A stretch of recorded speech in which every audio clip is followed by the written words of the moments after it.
Bom dia, amigos ouvintes.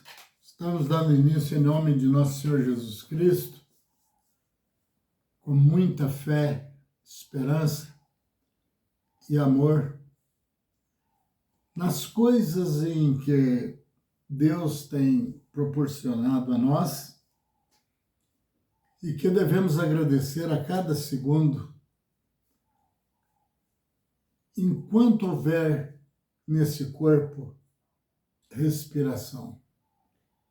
Porque aí ter a certeza que passaremos para outro lado, porque o Deus que acredito é um Deus sobre tudo e sobre todos, sobre todas as coisas.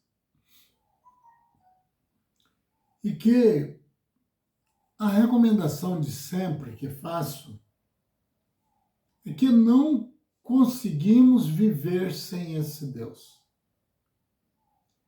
Até porque Ele é a vida.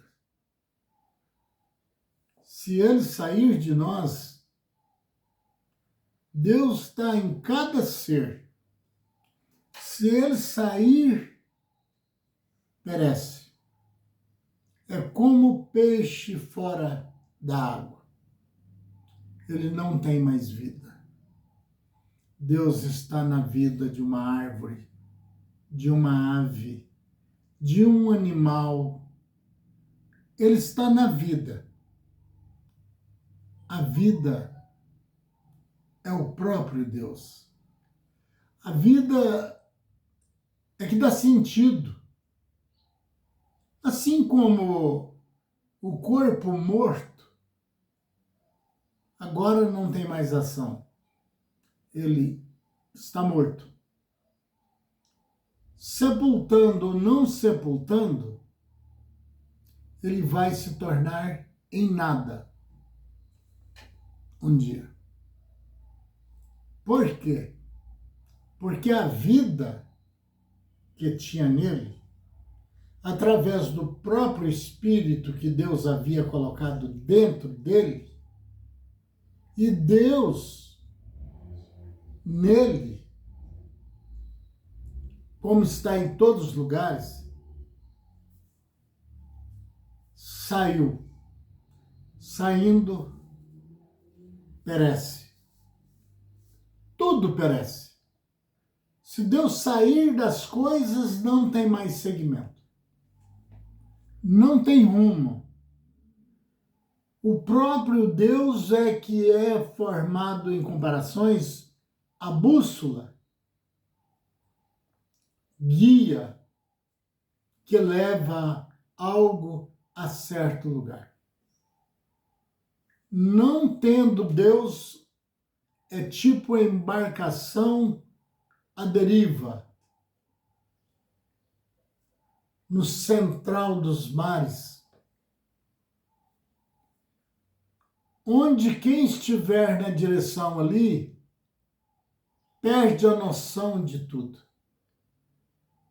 Ele não enxergando nem para um lado nem para outro, estando perdido em alto mar, ele pode ter a sua consciência livre, gozar de boa saúde e pode ser até uma pessoa calma,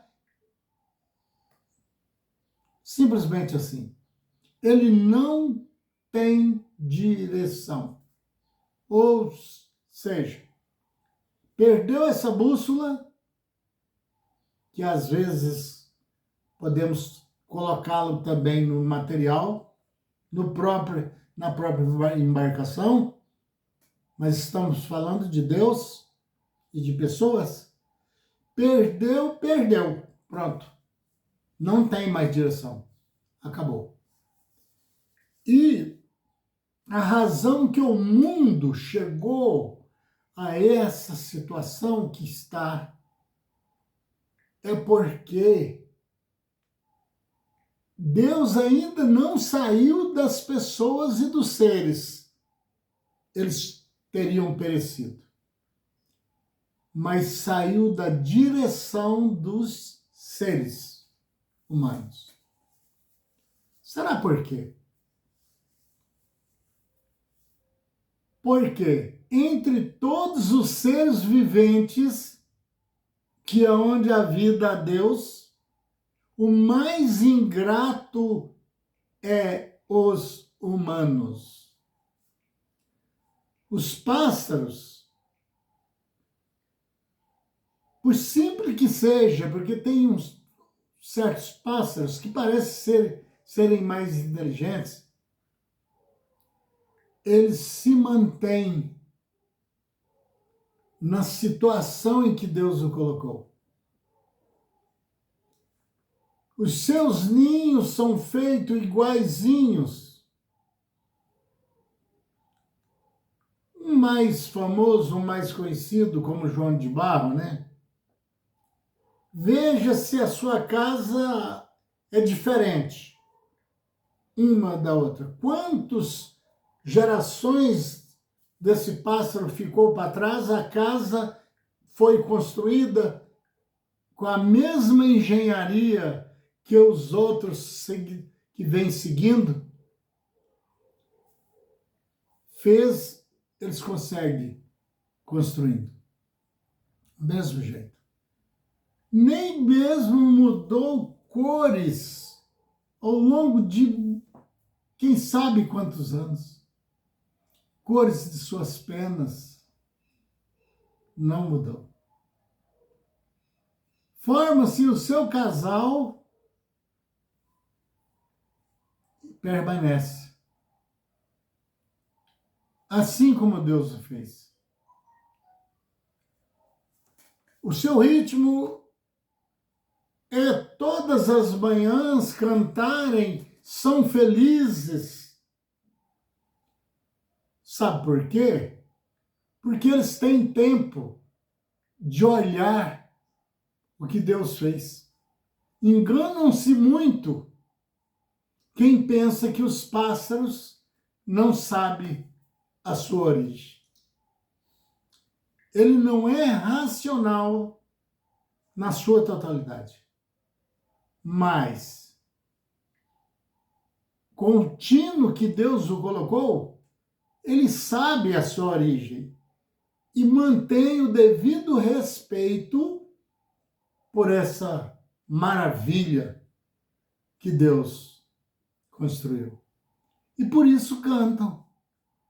São felizes. Jesus disse que não lhes falta cuidado, que Deus tem cuidado até com os pardais. Imagina?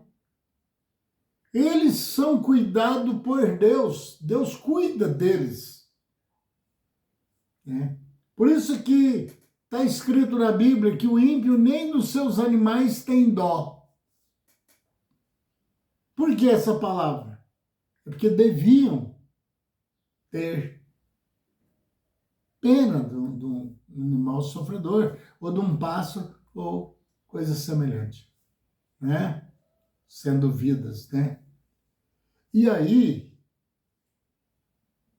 eles já acordam de manhãzinha, fazendo aquele coro musical, aquele cântico, que de certa forma alguns até acorda os humanos. Se eles pudessem falar, eles mostrariam para nós humanos um mundo muito diferente do que esse que vemos.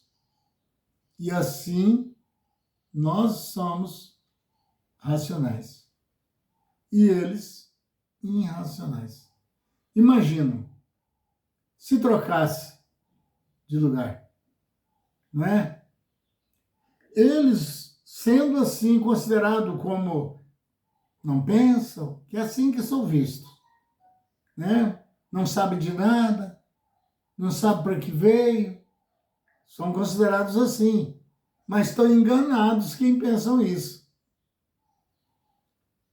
Porque dentro deles está o mesmo ser que está dentro de você, de qualquer outro ser humano, que lhes dá-lhe o direito de viver, que vive.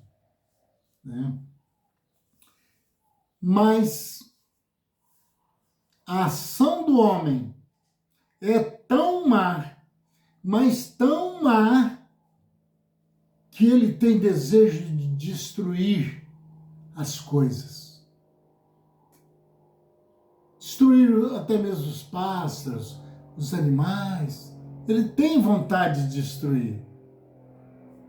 Alguns foi dado a ordem de Deus para que comessem, usassem como alimento.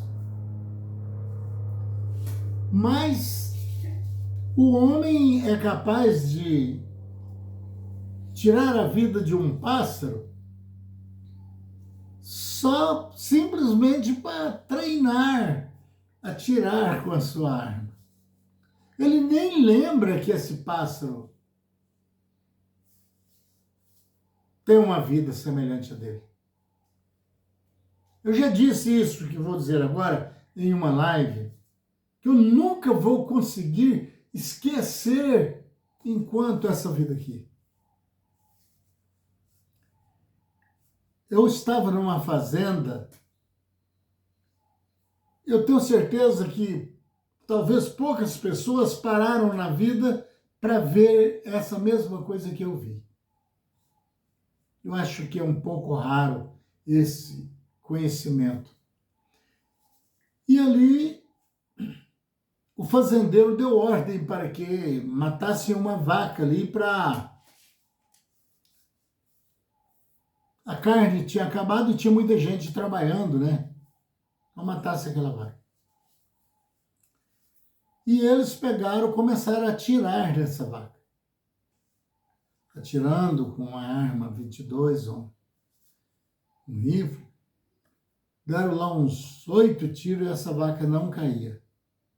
Tudo na cabeça. E foi preciso de um senhor que estava ali, que ela não saiu mais do lugar também, o outro gado que estava próximo dela se afastou para longe, e esse senhor pegou um machado e foi e bateu na cabeça da vaca entre os chifres, e por isso ela caiu. E ela sangrou ali com uma faca, e ela se acabou berrando, gemido, certo? E tiraram ali o couro e cortaram a carne, forrado ali, lembro como fosse agora, com folha de coqueiro ali, o chão perto do curral, e ficou aquele sangue ali. Depois eles tirou aquelas partes da vaca, mas a folha dos coqueiros que forraram ficou ali, molhada de sangue. E como eu estava ali também a trabalho, e tocando ali uma turma que trabalhava para mim ali, eu tinha um barracão meio perto do curral, fiquei ali. Deu numa hora que eu estava ali no barraco, né? Eu fiquei assistindo a cena. Eles saíram todos e foram lá para a sede, levando aquela carne. E aquele gado, muitas vacas, bois, bezerros, e vieram para ali. Você não vai acreditar o que eu vi. Acho que no mundo inteiro, poucos vão acreditar o que eu vou falar agora. Eles vieram gemendo, não berrando como é. Eles vieram gemendo. Todos. Arrodearam ali em volta da onde estava o sangue, naquelas palhas. Dobraram-se as patas dianteiras em forma de ajoelharem-se. E eu aproximei mais um pouco, assustado com o que estava vendo, todos gemendo no mesmo instante e lágrimas descendo dos olhos de cada um animal daquele. a coisa mais terrível que eu já vi na minha vida, certo? E depois saíram um após o outro, formando filas pelo pasto adentro, gemendo, chorando.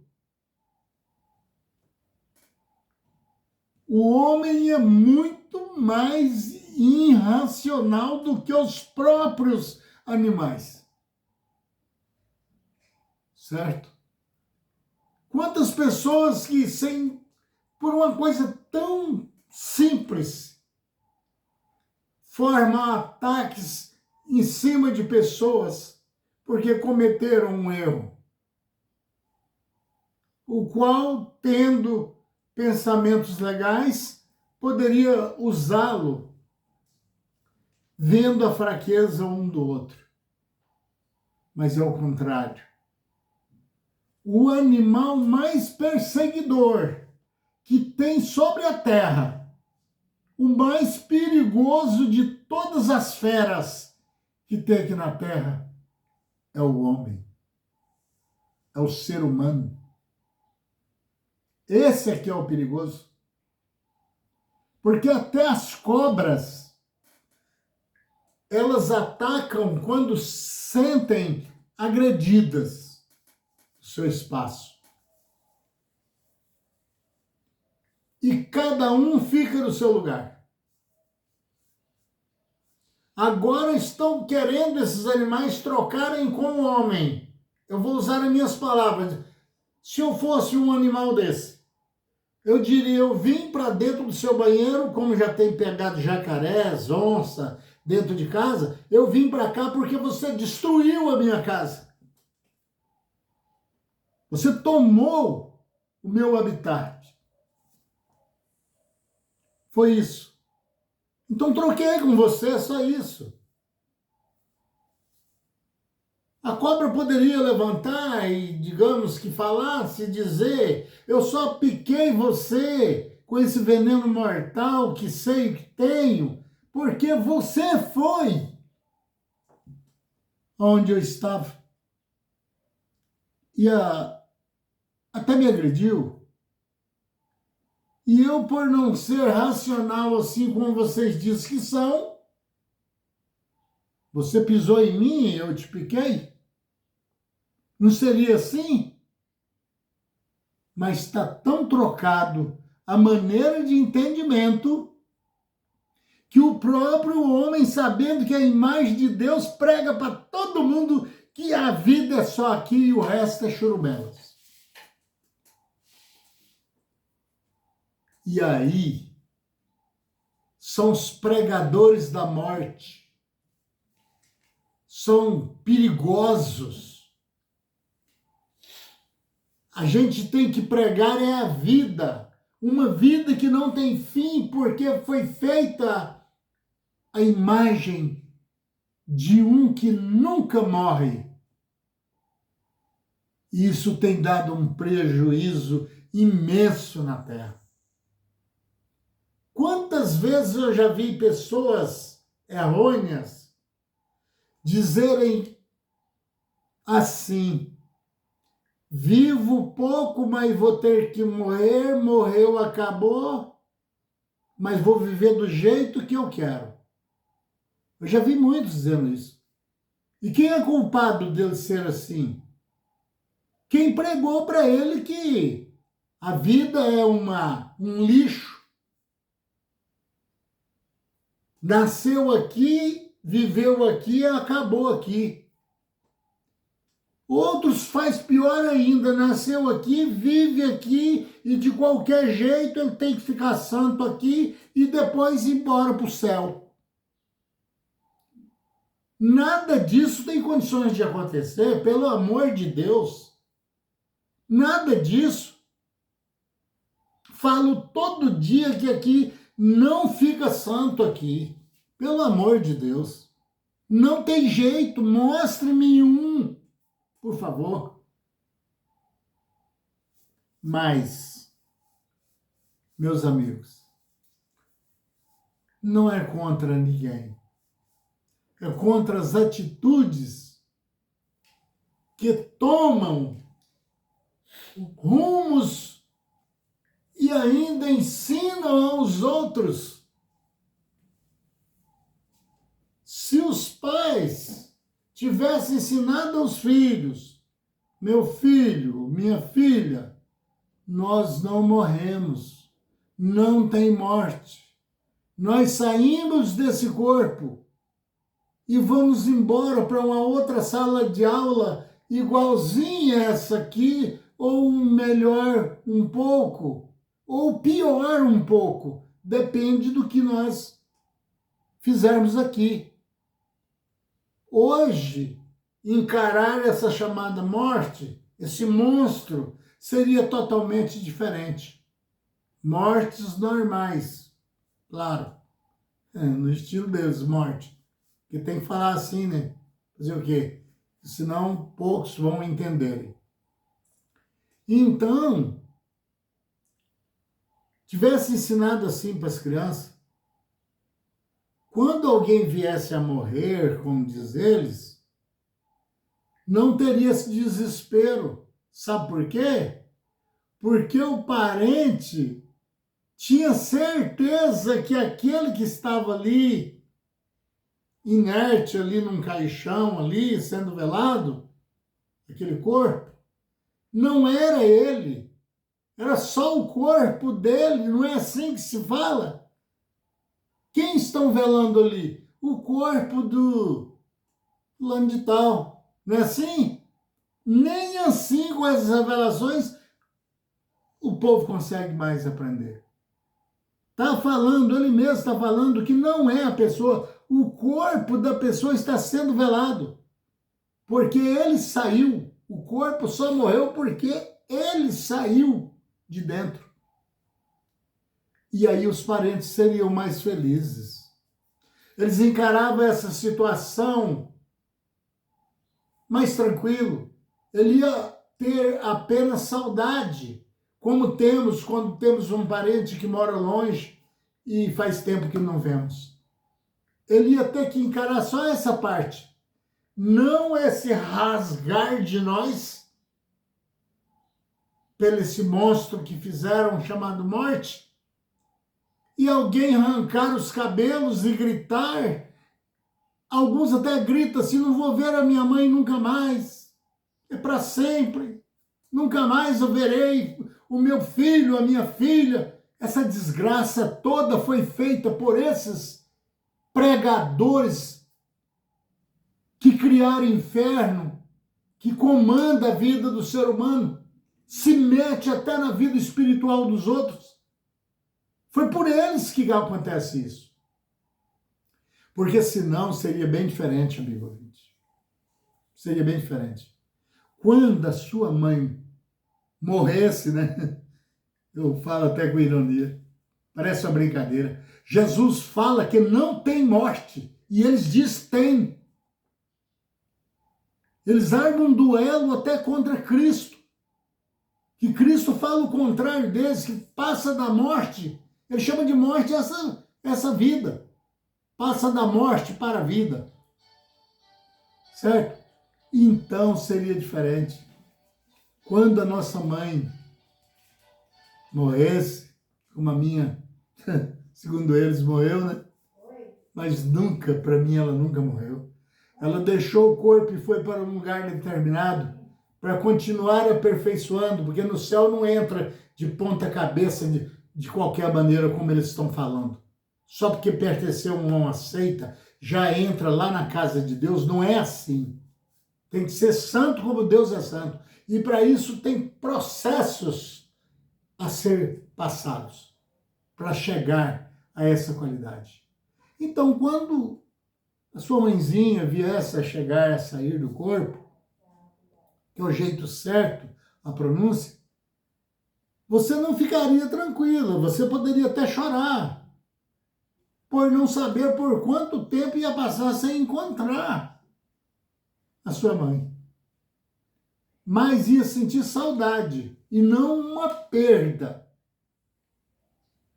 Porque como é pregado, é uma perda irreparável que se coloca entre você e a sua mãe e entre você e os seus filhos. Isso não é pregação. Isso tem um nome cruel. E dizer que alguém vai para o inferno, ficar queimando eternamente, vamos ver se tem jeito? Quem vai para lá virou santo, como dizem eles, vai para a glória. Existe glória a um espírito que está vendo o filho dele ou dela gritando dentro do fogo para sempre. Essa pessoa que eles dizem que foi para o céu teria glória? Você que é mãe, pensa isso. Deus salvasse você, como diz eles, pusesse lá no céu junto com ele, e como o Espírito vê tudo, é a imagem do Espírito de Deus, e você vendo o seu filho gritando lá dentro do fogo, 7 vezes mais quente, para sempre. Mãe, você teria glória? Será que eles estão pregando certo? Não vai nenhum para esse inferno que eles estão falando. Deus não vai condenar nenhum. Condena os atos. Mas com esse processo que temos que acreditar, ou então, se fosse para mim não acreditar, eu queimaria até a Bíblia, não porque eu tenho nada contra, é um livro de Deus, uma maravilha. Mas não me serviria para nada. Eu não fui revelado de nada. Eu cheguei a dizer uma vez, se fosse do jeito que esse povo está pregando, eu nem era um religioso. Não, eu não ia perder meu tempo com isso. Acontece que é algo muito mais alto, que tão alto que eles não entendem. E o pior, não quer procurar se é verdade ou mentira. Ele não quer fazer uma pesquisa se tem fundamentos ou se não há fundamentos nessas coisas. Não há interesse.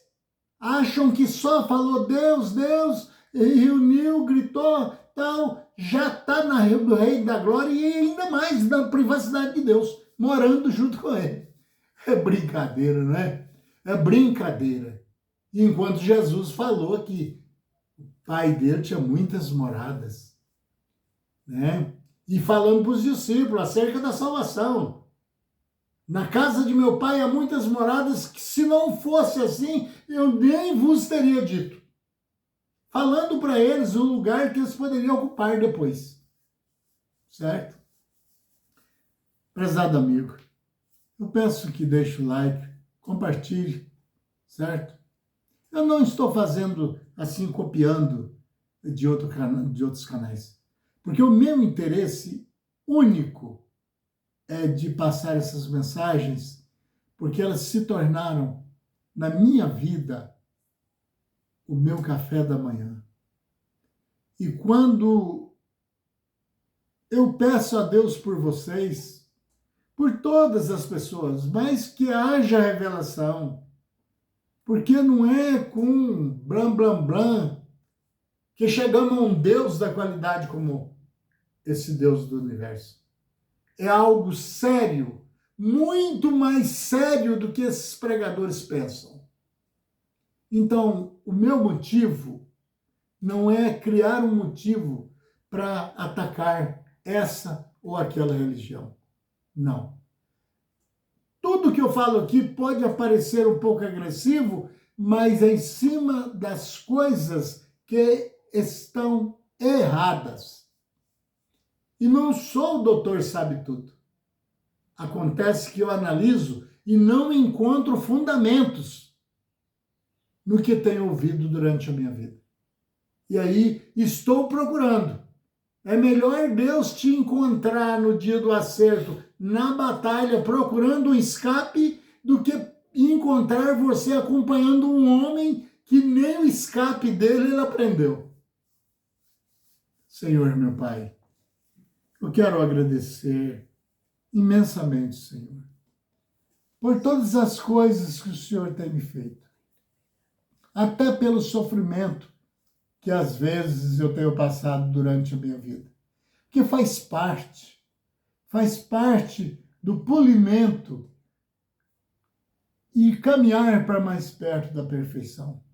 Eu agradeço por não deixar faltar as coisas na minha casa. Tudo que tem é seu, Senhor. Tudo. Eu não tenho nada nesse mundo. Escrito está, Senhor, que eu não trouxe nada quando vim. E escrito está que nada poderei levar dele. Eu sou apenas um administrador de alguma coisa que o Senhor coloca nas minhas mãos. Só isso. Eu peço pelo ouvinte, pela saúde deles, pela vida financeira deles, pela a moradia. E peço, Senhor, que os passe revelação da maneira possível, que só o Senhor tem direito de dominar todas as coisas. Eu agradeço o Senhor e os santos do Senhor, os anjos da guarda que nos cercam. Agradeço em nome de nosso Senhor Jesus, que assim seja, com fé no Filho de Deus, a fé que vence o mundo.